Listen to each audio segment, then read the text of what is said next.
Provincia de Muy buenos Sucumbíos días, por Alianza País. Señora Presidenta, señores y señoras asambleístas. Espero que este receso legislativo nos haya dado el tiempo suficiente para reflexionar y construir las leyes que necesita nuestro país para garantizar y profundizar los derechos. Quiero también aprovechar esta intervención para rendir un homenaje a la memoria de ese querido comandante Hugo Chávez, que hoy son 2 años de esa partida física, pero de ese pensamiento que siempre vivirá en los corazones y en las mentes de los latinoamericanos que pretendemos un cambio en beneficio de las grandes mayorías, que pretendemos un cambio en beneficio de los sectores sociales y populares.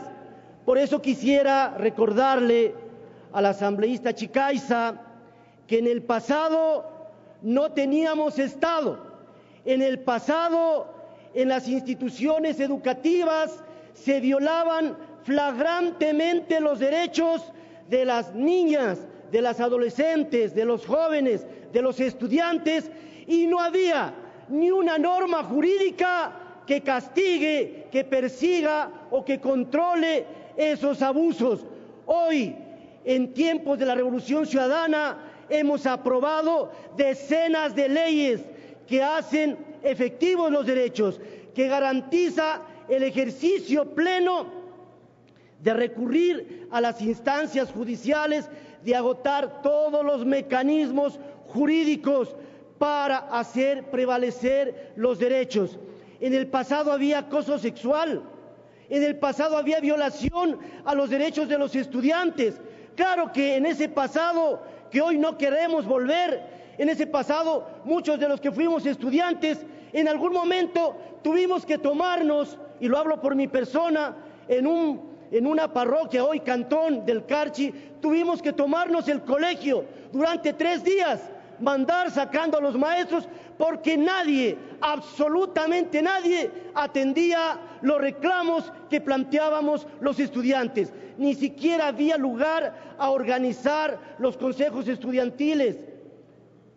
Ese es ese viejo pasado. Hoy tenemos Código de la Niñez y Adolescencia, hoy tenemos Código Orgánico Integral Penal, hoy tenemos en la Ley Orgánica de Educación Intercultural Bilingüe la Junta de Resolución de Conflictos.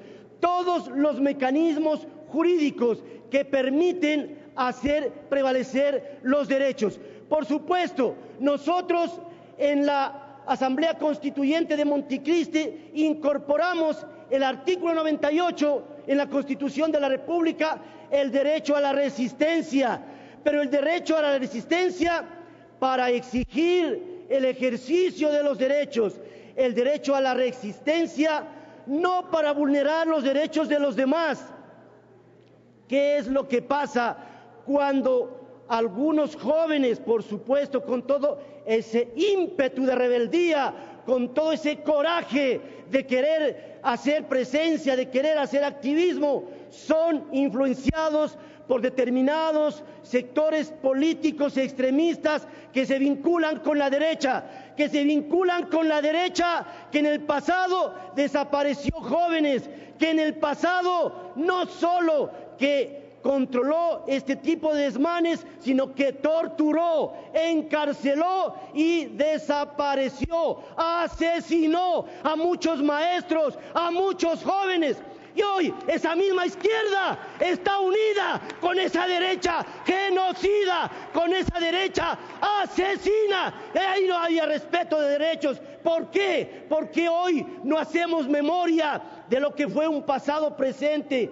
Hoy, precisamente, para evitar estos desmanes en los centros educativos, y como educador que he sido durante más de 17 años, veo con mucho positivismo que estas normas contribuyen a garantizar el derecho de la mayoría de los estudiantes que quieren estudiar, de la mayoría de los estudiantes que quieren asistir a clases, no a garantizar el derecho de la minoría que conspira contra un proyecto político. Por eso se establece en la ley que está vigente que aquellos que promuevan actos de indisciplina graves, por supuesto siguiendo el debido proceso, pueden ser separados provisionalmente del centro educativo y reasignados, si es que las causas, los hechos ameritan, reasignados a otro centro educativo para que continúen sus estudios.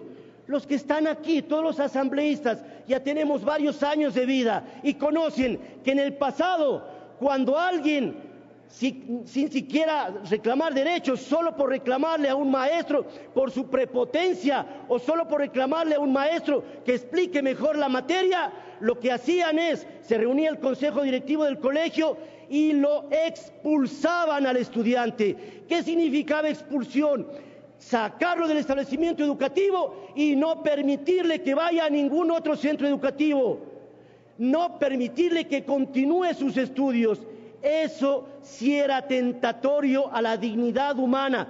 Eso sucedía antes de que nosotros aprobemos en el periodo legislativo anterior la Ley Orgánica de Educación Intercultural. Eso pasaba hace pocos años, no es hace décadas, es hace menos de 9 años que sucedía aquello, que se lo expulsaba al estudiante solo por reclamar su legítimo derecho. Esto en la ley no sucede porque hay una junta distrital de resolución de conflictos. Esto en la ley no sucede, aunque sea tremendamente grave el comportamiento del estudiante, se lo reasigna a otro centro educativo para que continúe sus estudios. De tal manera, compañero Chicaiza, que su propuesta no tenía asidero, no porque tengamos una posición beligerante o sectaria, sino porque defendemos a la mayoría de niños, de niñas y de jóvenes que quieren estudiar, porque defendemos el derecho de la educación de los jóvenes. Por eso mismo tenemos que incorporar medidas y mantener estas medidas coercitivas y socioeducativas, porque el separarle de un centro en el que está generando caos, en el que está generando una posición beligerante, no significa que le hemos quitado su legítimo derecho a la educación, sino que simplemente protegemos el derecho de la mayoría y al estudiante que está probablemente siendo manipulado por sectores políticos interesados en desestabilizar un gobierno. A ese estudiante lo estamos ubicando en otro colegio para que no pierda la continuidad de sus estudios.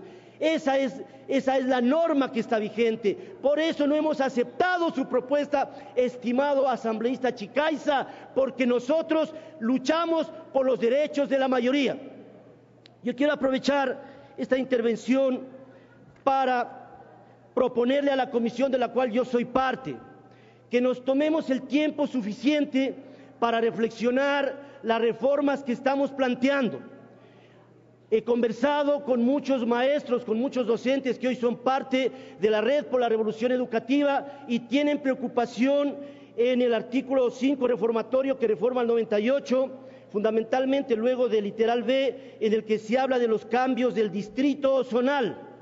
Muchos de los maestros y maestras en el país han enraizado su vida en los lugares de trabajo.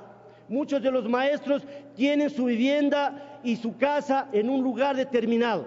Por supuesto que si hay necesidad de que hay exceso de personal, lo racional, lo lógico es que lo movamos dentro del distrito, pero no podemos dejar abierta esta posibilidad para que un maestro de un distrito, les pongo un ejemplo, de Puerto El Carmen en el cantón Putumayo, voy terminando, señora presidenta, en el cantón Putumayo, frontera con Perú y con Colombia, lo traslademos a Muisne. Eso significa destruir el núcleo familiar o probablemente ponerle en la disyuntiva al maestro de renunciar. Nosotros no queremos ser regresivos en derechos. Por eso invoco a los miembros de la comisión que hagamos un análisis muy minucioso de todas las reformas que estamos planteando y también incorporemos una aclaración que permita de manera excepcional a los niños, a las niñas y a los adolescentes, sobre todo del básico superior, de la educación básica superior, de los séptimos, octavos, novenos o del octavo, noveno y décimo año, que puedan estudiar en la modalidad semipresencial. Hoy muchos estudiantes en esta modalidad tienen problemas, están asistiendo a estos proyectos o estos espacios de educación semipresencial, pero el ministerio no les aprueba. Tenemos que incorporar una normativa que permita que el ministerio autorice de manera excepcional en los casos donde haya dificultad de acceso para que continúen normalmente y se les regularice los estudios de estos jóvenes que están estudiando. Muchísimas gracias, señora presidenta. Gracias. Esa era la intervención